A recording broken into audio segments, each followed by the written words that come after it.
This is the only opening you will ever need under 2000 elo to win in chess. It starts with the move d6. Once I started to play it, my chess level skyrocketed. I even became an international master thanks to it. Hundreds of my students have used it to finally achieve their chess goals. But why it's so good? Why it works so well?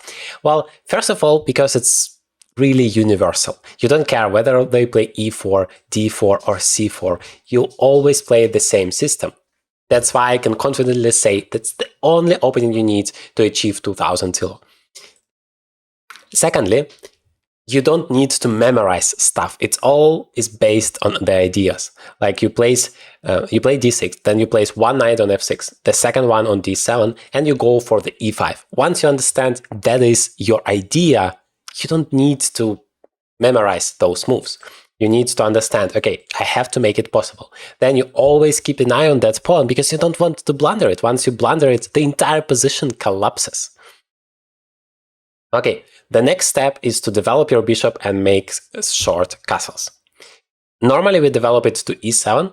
Every time they take, this is like never ever a problem for us. We just take it back and basically they exchange this active pawn for this less active one, which is very good for us. And also we have many squares for our bishop to go. To keep it simple though, I would still play bishop e7. I like my bishop over here. It's very solid, it's control and everything. And one move I really want you to understand here, not memorize, is the move c6.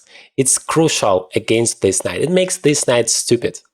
So it's not that you need to memorize to play it on move 7 like I did here, or on move 4 in other variations. It's that this pawn should always go to c6 in this opening if there is the knight to c3, because we want to stop it from going forward. Then we can just castle.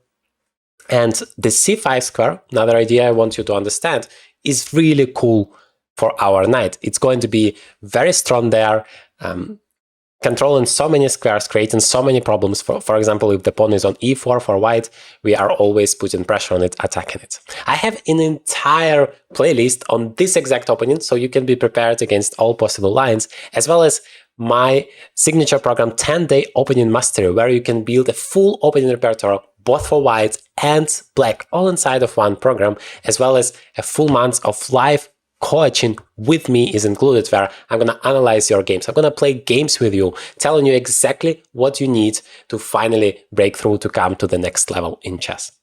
The link is in the description. Make sure you don't miss this amazing opportunity. Okay, but before I play knight c5, I need to make sure I don't blunder that pawn. Remember, this is the most important one we ever have here. So I first play queen to c7. Queen is really well placed on c7.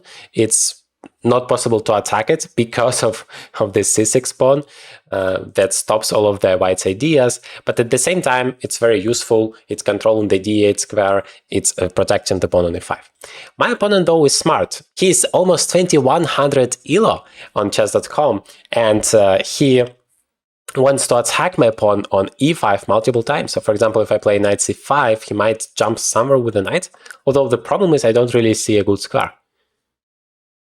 Anyway, before I play knight c5, I want to make sure that this knight cannot be attacked, because the move that you want to stop is b4. He can play b4, then we have to go somewhere, then c5, he gets a lot of space. So I can play a5, very useful move in so many variations in this opening, to stop that b4 idea, make it at least much more complicated. He can still go for that, but that means he's gonna have some weaknesses over there on b4, for example, and we can then attack it multiple times. That's not so good for him. Otherwise, we are ready to play knight c5, you're ready to play rook to d8. Once we play knight c5, this bishop is going to be developed. By the way, don't worry too much about this bishop in this opening. Yes, it stays there longer than usual, but once you move this knight to c5 to a beautiful place, then the bishop is free to go. Sometimes it does go to b7 as well, or in a6. Okay, queen goes to c2. I don't know, maybe I want to play rook to e8 here first. There is no bishop on c4, so nobody is attacking the pawn on f7, not a concern. And then I want to be sure that I have enough defenders for this key pawn. Remember, we never ever are allowed to blunder it. Rook goes to d1. Yeah, our opponent is doing everything absolutely reasonable. Yet I think that we are doing so great here. Like, there are no real threats he can create. All of the squares are covered, and we are about to overtake the initiative. I just want to be a little bit careful with this move knight c5. I think if I play it right now, he has this move knight a4. Attacking my knight, he wants just to exchange it. I don't. This is like my best piece. You might say, I want to take it, right? To just spoil his pawn structure. But instead of taking it back, he can take my pawn on e5. That exact pawn that I told you to never ever blunder. And he's creating a counter threat. So I have to do something about it, go away, and then he takes back. And my beautiful pawn is gone. I don't want to blunder that. So I think I should remove my bishop first. The question is, do I play bishop d6 or bishop f8? Bishop d6 might feel interesting, like I'm even creating some additional threats in the process. By the way, e4 is one of the typical ideas, if that is possible. I cannot do it right now, probably. Yeah, because he can take, and then I cannot even play bishop f6 or something because my rook is hanging. But once it's possible, we have to think about it. But I think that he can play something like queen d2, and then I need to remove my bishop again. Do I want to provoke the queen go into d2? Maybe I want. Or to d3, where I can attack it immediately. Knight to e4, takes, and then I play knights. Yeah, I think bishop d6 is an interesting move here. Provided that he doesn't have, again, thanks to this c6 pawn, there is no knight jumping suddenly with the fork. Remember, that pawn is great on c6. But the advantage of this move is that e4 is a real threat here, winning that pawn on h2 with the check. And he has to worry about it. You want to create as many problems for your opponent in chess as humanly possible. You want to make it tough for him. Also, like I said, it feels like he has done everything correctly, but he has no idea how to continue. What is the plan for white? How can he create problems for me? Okay, he plays g3 to stop that threat, but now finally I can continue and make this knight to c5, the beautiful move. The knight is controlling so many squares. Please understand and use it in your own games. This is the best possible position for your knight to be if it cannot be attacked, which is the case here thanks to our a5 pawn. Now our bishop is free to go, and of course it would come in handy that he has weakened his light squares. Normally you never want to play both g3 and e3 at the same time because your light squares are very weak. So this bishop g4 is coming, then we can bring the second rook to the center. And we are just better. We play against a very strong opponent. We are playing as black. We haven't done anything special. Like, really, I haven't gone for an attack, for anything crazy here. I just executed all of the normal ideas of this opening that you don't even need to memorize. You just learn it once, like these are the ideas, and I, of course, explain it in all details, both in the playlist here on YouTube as well as in my course. I dive 1000 times deeper. You just execute it.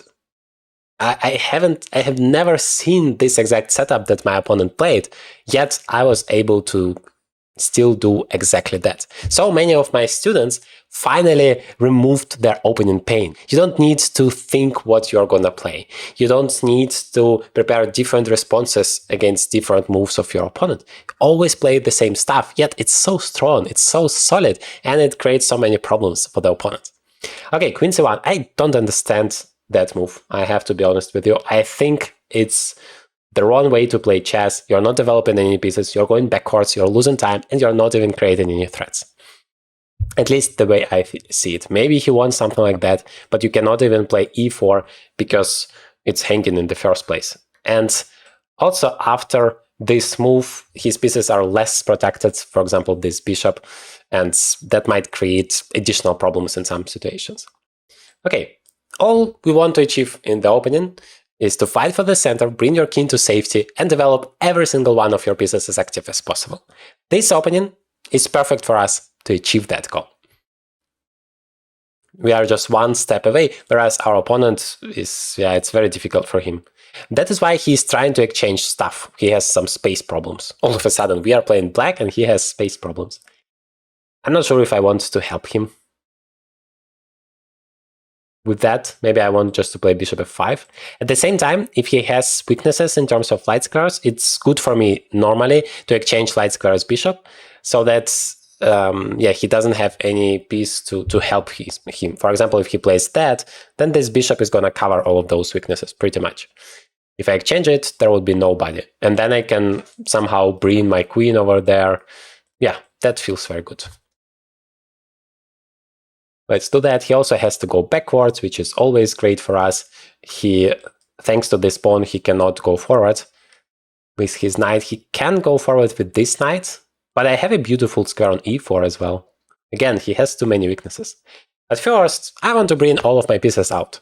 For example, I have this idea now, and my bishop is not hanging. That is the advantage of playing with every single one of your pieces.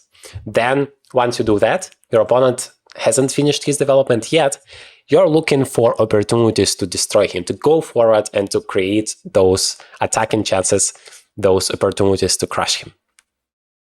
And to achieve that, you combine the strengths of your position and the weaknesses of your opponents. Like, this is a huge weakness. Yeah, knight g2, but it doesn't really help you at all. Like, this knight still cannot go here. It can go here, but how does it help? I think it's time for me to go for my nasty checkmating idea here. The second knight is gonna jump. By the way, I have at some point e4 and knight d3 ideas, which wouldn't be great. I never got the idea of this move queen c1. You never want to make any moves in chess that's either not helping you to achieve your plan or not stopping your opponents from his plan. Ideally, you want to combine both things, very useful things, into just one move. So you do something useful for yourself, and at the same time, you stop your opponent. I'm not even sure there is anything you can do about it. Like, queen h3 is coming. How on earth do you stop it? The knights are so clumsy. It feels like they're there, they should help you to defend, but they don't. At least I don't see a single opportunity for the knights to help. Maybe he can jump here to h4, queen h3, and then knight f3 to protect the h2 pawn. But in the right moment, I'm going to play knight g4 and then e4, just attacking it. How on earth can you stop the attack? This is exactly what happens when you're playing actively, when you are playing strategically, when you're thinking what should be your idea. Like, otherwise, you are sitting here and thinking, yeah, my position seems to be great, but how do I use it? How do I take advantage of that? And you start making some weird moves. Maybe you play e4, allowing him those squares to like go forward and be active, like open up his bishop, and suddenly he plays bishop to f6, and then your king is naked, and then you struggle because of that, and finally you blunder the checkmate. I don't want that. Always think what you want to achieve. Okay, f3. That is an interesting idea. I can still play queen h3, and I think I should, so that I still attack that pawn. Although now I noticed that it can have drawbacks. King f2, I take it, and he plays rook h1, and suddenly my queen has no moves to go. It's trapped. But it's not the end of the story. Always checks and captures. I do have knight d3 there in the end, forking his king and queen. Moreover, he has to go backwards, and then queen h1 is winning the rook on the spot. Okay, he plays that instead. He wants to play knight g1. Okay, I agree. At this point, though, I want to go forward and play e4. The situation has changed. I think it's very important to get rid of this pawn so that I can come forward with my knights. Maybe I shouldn't have played queen h3 that early. Maybe I should have started with e4. Anyway, I think this is the most active move. If he takes now, I don't even take it back. I take here, threatening multiple checkmate ideas. Okay, he goes backwards. I thought he's gonna go forward here. It would be more active. Always try to come up with the most active opportunity. Even if it's about, yeah, like stopping your opponent, still, what is my most active way to stop him? Okay, queen h5 or queen h6? I think queen h6 is better. It stops ideas like g4, although g4 is actually not possible. It's a checkmate. Because then it's attacking here, and if he plays knight f4, Now I can take it, and he doesn't have a second knight to take it back. And then I take on f3, and then I play knight g4, the attack goes on. On the other hand, if I play queen h6, I still threaten that, which is super dangerous. And if he plays knight f4, now I don't have to take. I can just take here instead. But I don't attack it twice, right? Because the knight can take it back. My queen is not protected. So let me play queen h5. Again, I understand the threat of my opponent. And then I ask myself, what is the most active way for me to deal with this threat?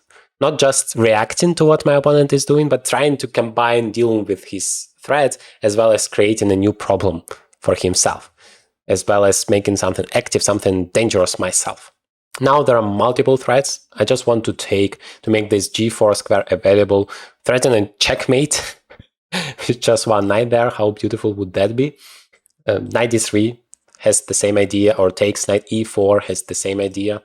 Also knight to g3, of course, bishop to g3. Like, once you have all of your pieces so active like that, you suddenly have so many opportunities. Yeah, I think this is the best my opponent has, because otherwise I'm coming myself, and bishop g3 was a huge threat. But I just remove his defender here, which is annoying for me. It's attacking my queen. How dare you? And now I can continue my attack with pawn takes. Or I should also think about knight d3. But maybe it's not that dangerous. He plays queen c2. Finally correcting his mistake. Like, imagine this queen would be on c2 all this time. It would be so much more useful for him. But then, yeah, it would cover the f2 square, so I don't think I need knight d3 that early. I rather take, and maybe even bring the knight here, where it also attacks. They're creating checkmate threat. How do you like that? Not sure what he's thinking about. Taking with this pawn doesn't feel like an improvement. If anything, just creates another weakness for him. Some intermezzo moves, like takes here, well, I can still take there and create a checkmate threat, so that doesn't work. Takes here, yes, is possible, but I don't mind. I think it just helps me get the control of the open file on top of everything. Okay, he actually takes with that pawn. Yeah, I don't mind. Gonna take it. At some point, f2 is an interesting move. Yeah, f2 is actually a big threat, because once the knight... First of all, the knight has 0 squares to go, but also if it even goes somewhere, I have queen f3 checkmate. I wasn't even thinking about that. I was rather focused on bringing new stuff into the attack, and maybe using that pawn as a piece controlling some important squares. That is also possible, but that I like less, because it's easier for him to deal with, and because it doesn't add new pieces into the attack, unlike knight g4, for example. Now, if he takes, let's think whether we can immediately give him a checkmate, or we have to just take the bishop back. For example, that move f2, yes, it's like, if everything else is equal, it's threatening to win the knight, but otherwise it's not a big threat. He doesn't touch the knight, there is no checkmate. Okay, he plays rook f1. What do we do in that case? That stops f2, and it attacks this guy. So that move is very reasonable. I like it. But let's think, how can we actually deliver the checkmate? So knight g4, he has knight takes f3. And that protects the pawn. I don't like it.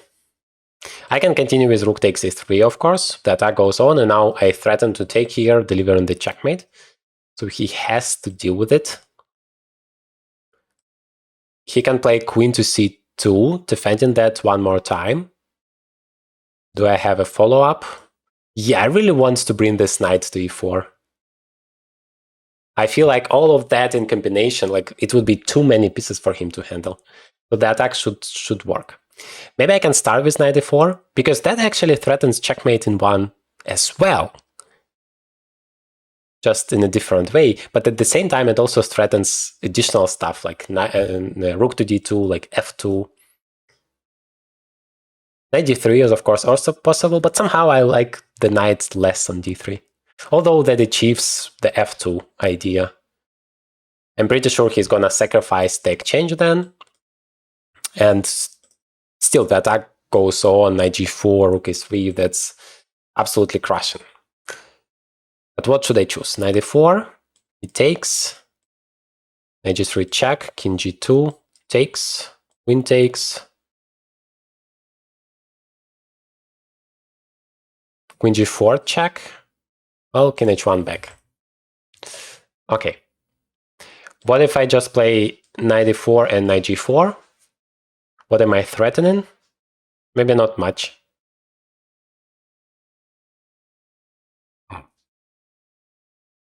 I like the move knight g4. I feel that's the most instructive, because in this case, I use every single one of my pieces. So first of all, my queen is attacking. Now I bring the knight to attack as well. Now I bring the rook to attack this one as well. Every single time I create a new threat, very important. So that he doesn't have time to, I don't know, create a threat of his own and deliver a checkmate. He has to deal with my threat. This rook is also very active, ready to join the attack whenever it's possible. And this knight, I also want to include it via knight xe4, but first, before playing that, I wanted to include that rook. How beautiful is that? I, of course, need to be careful not to blunder the back rank checkmate at some point. Yeah, so that is what we expected. And yeah, now talking about the checkmate, he can play that, but I think I can take, and if queen takes, yes, I don't play rook f3, blundering the checkmate. I have knight f2. Remember, I have two knights here, forking those pieces. Even if he takes, I take with another one and then take the queen. So I feel that knight e4 is first very instructive, second is very strong, because the more pieces you use in the attack, the more threats you can create. It's like everything at the same time. There is some nasty threat like rook to d2 even here, because that blocks the queen and the knight, and if he takes, I have a checkmate. Okay, queen g2. I like this move, trying to bring new defender. Let's see how we can crack his defense now. Maybe it's time to sacrifice. Take here on f3, and when he takes, just rook to d2. Threatening the queen and the pawn behind that. Once we eliminate that pawn, the checkmate is definitely coming. And of course, he cannot take with the queen because that is hanging. That feels good enough. Once you have so many pieces attacking... By the way, I should be careful not to touch my knight. That would be a checkmate. Always think about your opponent's threats. Doesn't matter how great you think your position is, it's never too late to spoil it. But once you use so many of your pieces attacking, you always have so many different opportunities. And then you can also sacrifice some stuff to remove some very important defenders, right? So your opponent cannot handle all of the threats anymore. Like, for example, rook h3 feels like a way to deal with the problem, but we'll always have a solution like knight f2, just because so many pieces are there to help. Yeah, I don't think there is anything my opponent can do. Not even talking about the fact that I'm attacking the bishop. I don't care about the bishop. I'm just looking at this king. But if he plays something like queen g1 and trying to still save it, yeah, I think it never helps. I have 3 attackers and he has 2 defenders, so he doesn't have enough. Yeah, he goes for that knight h2. Now, if you play with this knight, at least there is an illusion that some checkmate is possible, but as long as you give checks, there is nothing bad can happen to you. But it's even simpler with this knight, I think. And also more instructive, so that all of the pieces are coming towards the king in one direction. Let's try to calculate a few variations together. If he plays king to g1, we just take it with a check, attacking the queen, and then either we take it or he takes here, but then we take it and just win. If he takes immediately, trying to win our queen afterwards, very important, we don't take back with the rook, we take with the knight, because that's another check. As long as you give a check, there is no problem.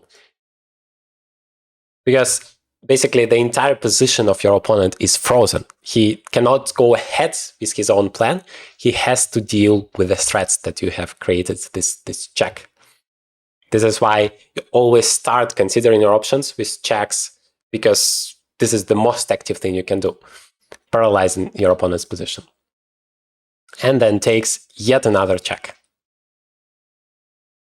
Remember to take advantage of the amazing opportunity right now. You get a full month of live coaching with me completely for free, where I'm gonna personally help you break through in chess if you join the 10-day opening mastery. The link would be in the description.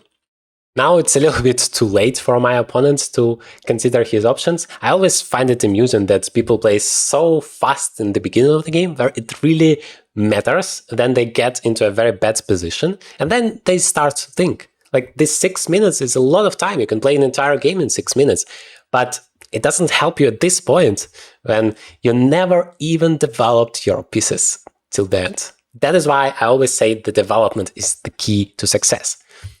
Who cares that he had this rook in the entire game if he never, ever used it? It's not the amount of pieces on the board that matters, it's the amount of active pieces. Please tell me in the comments whether you already play this opening, and if you do, what are your results, what is working well for you, and where do you struggle? What is the problems that you experience in this opening, so I can help you solve it in my next videos. Finally, the time is over and we win. In this playlist, you can learn so much more about this amazing opening and how you can handle all possible lines from your opponent.